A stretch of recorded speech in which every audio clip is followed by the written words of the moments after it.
Terceira parte, então, para a gente finalizar, a gente para aqui no capítulo 11, e Paulo vai dizer, né, que ele consagrou ali o povo de Corinto a Cristo em casamento, mas ele temia que, assim como a serpente ela enganou Eva ali no jardim, que também ele temia que dessa mesma forma o povo de Corinto também fosse seduzido por um outro pensamento que não foi aquele que Paulo que instituiu para eles.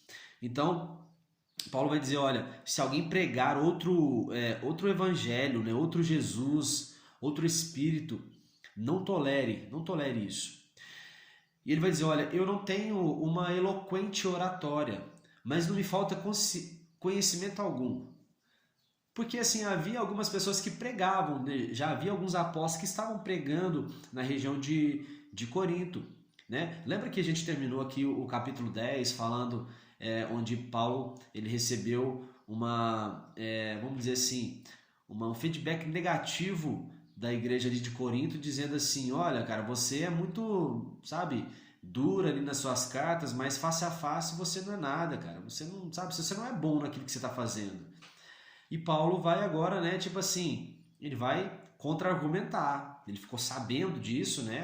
Provavelmente algum irmão avisou ele. Agora, através de uma carta, ele vai começar a falar com o povo. Olha, gente, né? Eu temo que vocês se desviem do evangelho. Mas olha, não aceite outro evangelho, não. Eu sei que eu não sou tão bom assim para poder falar, mas não me falta conhecimento, não. Eu sei o que eu estou fazendo. Então, ele vai dizer, olha, eu preguei gratuitamente o evangelho de Deus para vos servir, eu despojei outras igrejas dos seus bens para poder atender vocês. Sabe, eu não fui peso nenhum para vocês.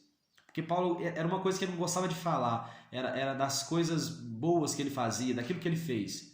Sabe, ele detestava isso. Mas agora ele foi obrigado a falar, né, sobre essas coisas. Aí ele começa a dizer, olha, quando eu estava convosco, eu passei necessidade financeira, mas eu não permiti ser pesado por vocês, né? Os irmãos da Macedônia, eles que supriram as minhas necessidades. Eu não pedi dinheiro para vocês.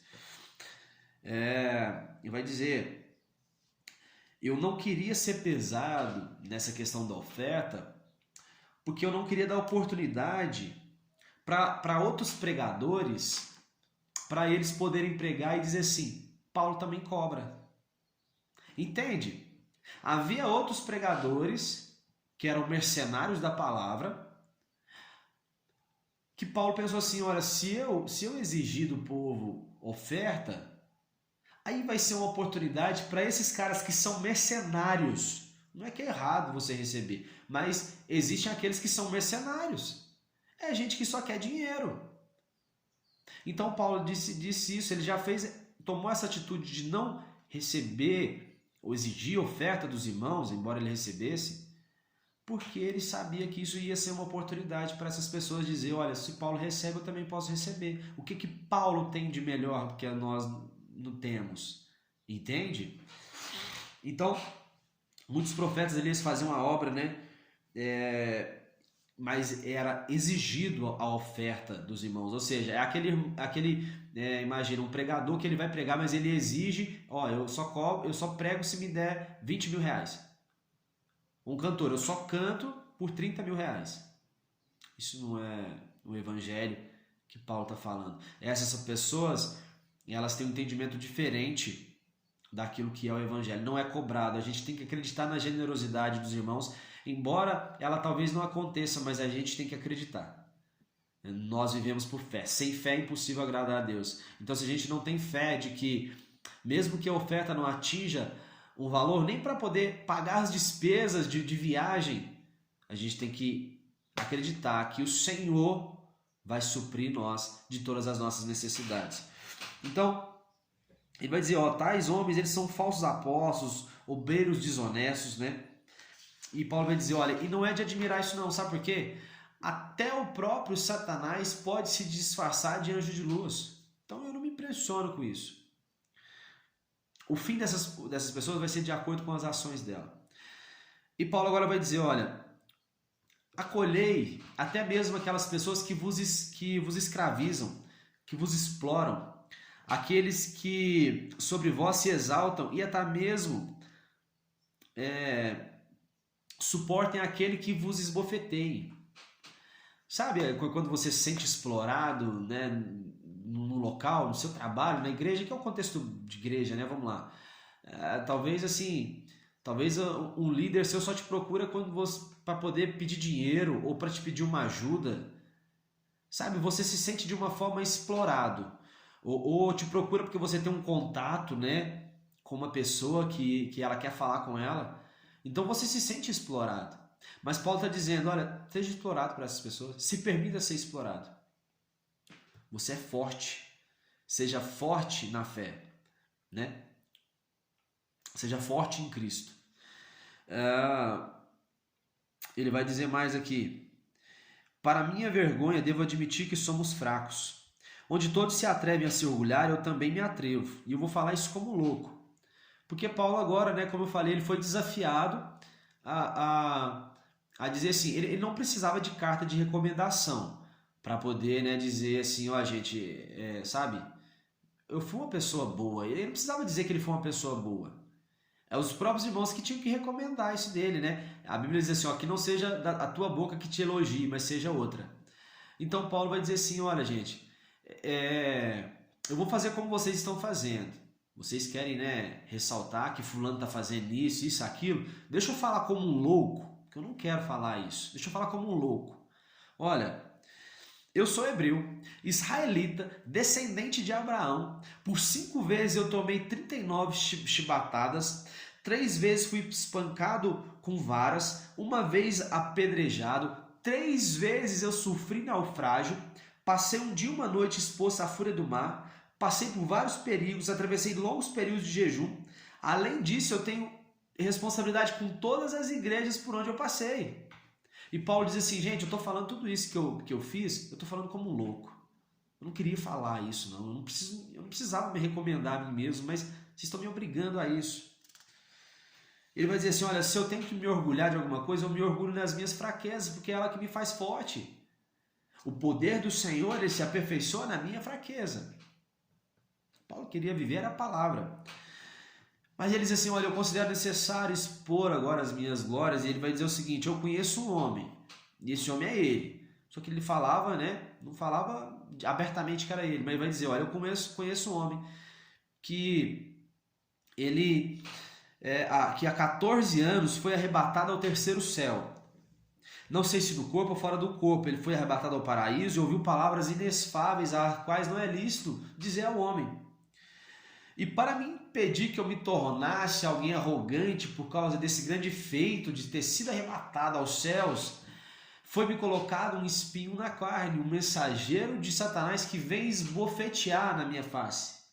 Lembra que ele falou sobre ser esbofeteado? Agora ele era esbofeteado.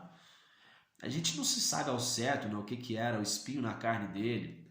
Pode ter sido a enfermidade que ele tinha, né, um problema nos olhos ali, em Gálatas mais para frente vai falar. Pode ser o espinho na carne, os judeus que perseguiam a ele. Pode ser até mesmo a soberba. Paulo poderia ser soberbo. Paulo era um cara, né, que ele foi grande ali no judaísmo.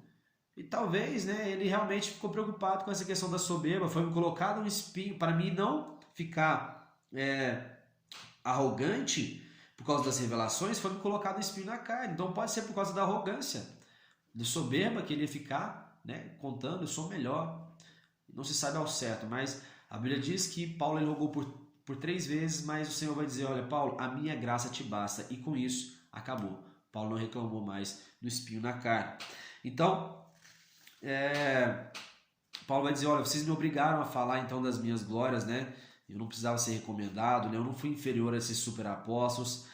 E Paulo vai dizer assim, olha, eu não precisei de ajuda financeira. Então, se tem uma coisa que há diferença entre eu e essas pessoas, foi que eu não precisei de ajuda financeira. Mas eu peço perdão a vocês por isso, né? Paulo finaliza dessa forma. E ele vai dizer, olha, pela terceira vez, desculpa, eu busco ir a vós. E ele vai dizer, olha, os filhos, eles não poupam os bens para os pais. É os pais que poupam os bens para os filhos. Porque Paulo se sentiu pai daquelas pessoas, cara. Então agora ele vai dizer, olha gente, deixa eu dizer uma coisa para vocês. Eu estou buscando, cara. Eu investirei tudo que eu tenho, me desgastarei pessoalmente em vosso favor.